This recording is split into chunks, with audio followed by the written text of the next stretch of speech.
We gon' talk about it. Tamaya. We gon' talk about it. Tamaya. We gon' talk. Tamaya gon' talk about it. We gon' talk. Tamaya gon' talk about it. We gon' talk about it. Tamaya. We gon' talk about it. Tamaya. We gon' talk. Tamaya gon' talk about it. We gon' talk. Tamaya gon' talk about Tamaya. Hello. Thank you so much for tuning into the Tamaya Show. Today we're going to be talking about the biblical understanding of fuck shit, what that is, what that means. What that means is this. Maybe you grew up in a home where people went to church, they read the word, maybe even did some prayers together, but still largely drank and smoked and went out and did drugs. But you guys did have a level of spirituality. Well, no, that wasn't it. That wasn't correct and that wasn't right, but nobody's perfect.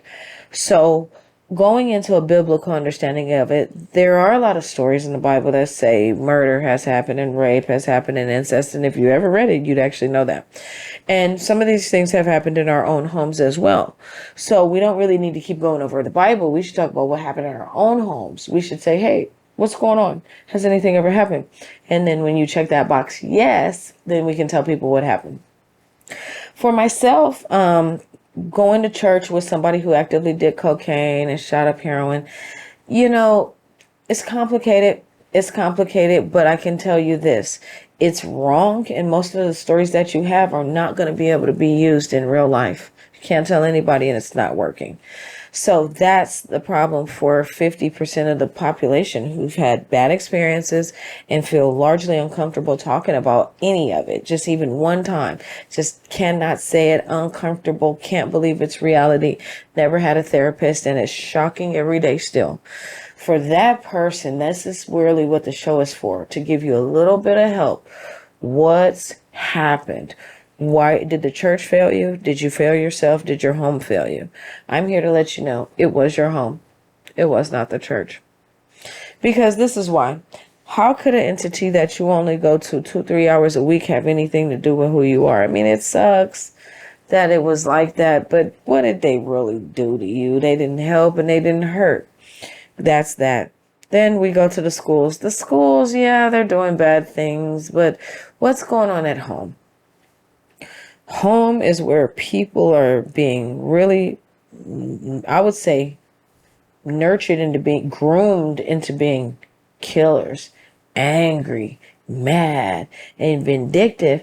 And we're right under our noses. People are involved in foster homes. People are involved with homes with neglect. People are involved in nice, friendly Christian homes and still being abused. Look at that, right in the middle of America. Can't believe this story. My friend told me I was 12 years old. My friend, let's call her Perry. And Perry invited me over. And it was the first time my parents are, and they're going to know by this, first time they ever let me spend the night at Perry's house. Well, Perry lets me know, well, my stepdad is having intercourse with me. Really?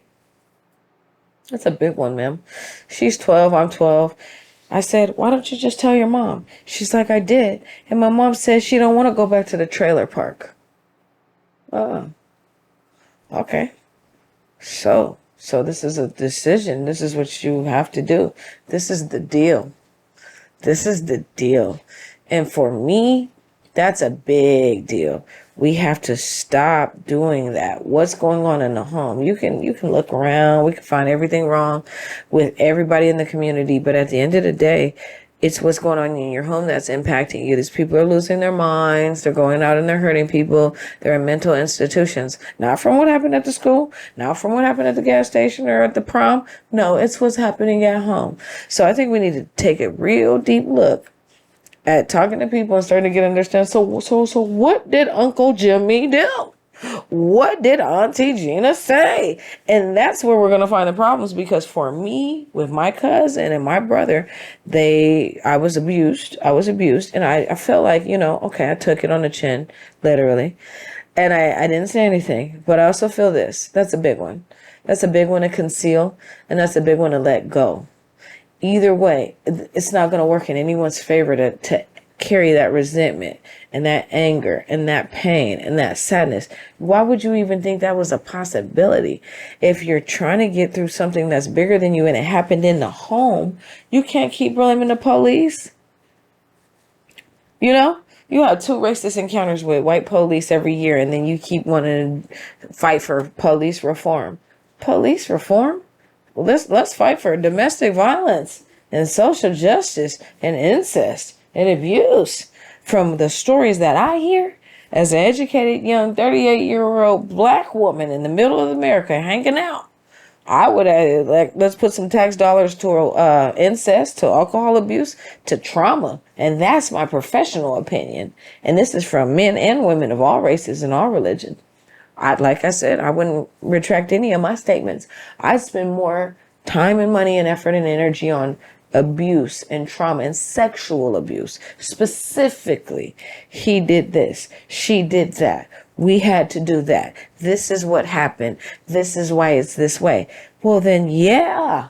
Okay. Now we're getting somewhere, because you can keep running around the problem or you can stop. We can talk about it.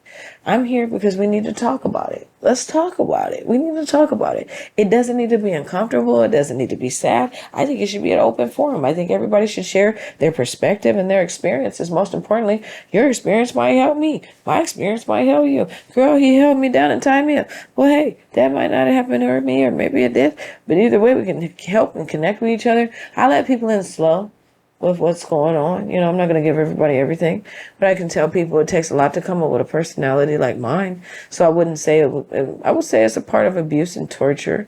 And violence. Violence makes you different, because now you were probably on track to be a nice person and destroyed. You know, so I do feel like I'm a part of the destroyed. And that's why I want to do a show. Talking to the people. Do you feel sad? Do you feel destroyed? Did it break you? Yeah, it did all that. Okay, well, let's talk about it. Let's talk about it. Let's fix it. Let's heal. Is it going to work? I don't know, but we should try it, because if we don't, what else are we going to keep doing? Destroying other people? Acting like that's going to work? Can't keep destroying everybody else because it's not going to be fixed. Trust me, I got married and had 2 kids with a man and never told him. I'm the one. I never tell him nothing. Might ruin my chances for my family that I'm trying to create. I thought it would never find me. It finds you every time. So I want to just make people comfortable, talking about trauma, talking about sadness, talking about mental health. I want this to be a show for everybody to feel like, hey, when you said that, it really helped me feel better about it, because I was really dealing with that and I felt this way about it. But now that you said that and you've been through that and you look at it like that, I look at it like you. Because that's what I did. A lot of people told me their stories over the years, and I started to gain strength from that. And I started to realize, you know what, maybe I can look at it your way and feel better, because I couldn't feel good about it. I feel like every single day, not only am I a victim, I want to stand up and sing my victimization song. Victimization song. That's what we want to do. We want a round of applause and trumpets for our victimization. We want to wear it like a badge of honor, and we want everybody to sing it. It's like either that or acknowledge it. But skipping it's not working for my mental health. So we're not skipping it because it's my victimization, and we're wearing it like a badge. I'm here for the people. I did wear it like a badge, but I want to take the badge off this year. I think with this show, with me talking to people and just letting it out, it's going to take my badge off, and I'm going to stop using it as a weapon and weaponizing my abuse, and stop manipulating people with it and trying to make them feel sad for me. But I do want some acknowledgement for my suffering and for the sacrifice for my family and trying to keep peace, love, and unity. And I do want a medal for that. So when we take it off, can we replace it with something? I won't take nothing. Doesn't have to be gold. It could be a sticker. But I want my badge. I did that for the black family. Clap it out. Just thank you for my just never told police. Didn't get mad and no one's dead. Thank you. Thank you. I need a little bit of acknowledgement. If I got it, then tell me I got it then. But other than that, I'm fine with it. I hate people don't want to give you any credit. It's like, guys, I handled it. I still have my mental health. Yeah, I can't look you in the eye and we're not all the way cool, but you're not dead. Come on. Other people are dead and you know what's up. But either way, getting back to it, let's just work on it. Work on it. Talk about the big issues. Feel good about it again. Make sure you realize it inside of yourself. What's the problem? How do you feel about it? Let's find a way. You can mail it. You can email it. You can text it. We're here to talk about it. Thank you. We gon' talk about it. Tamaya. We gon' talk about it. Tamaya. We gon' talk. Tamaya gon' talk about it. We gon' talk. Tamaya gon' talk about it. We gon' talk about it. Tamaya. We gon' talk about it. We gon' talk. Tamaya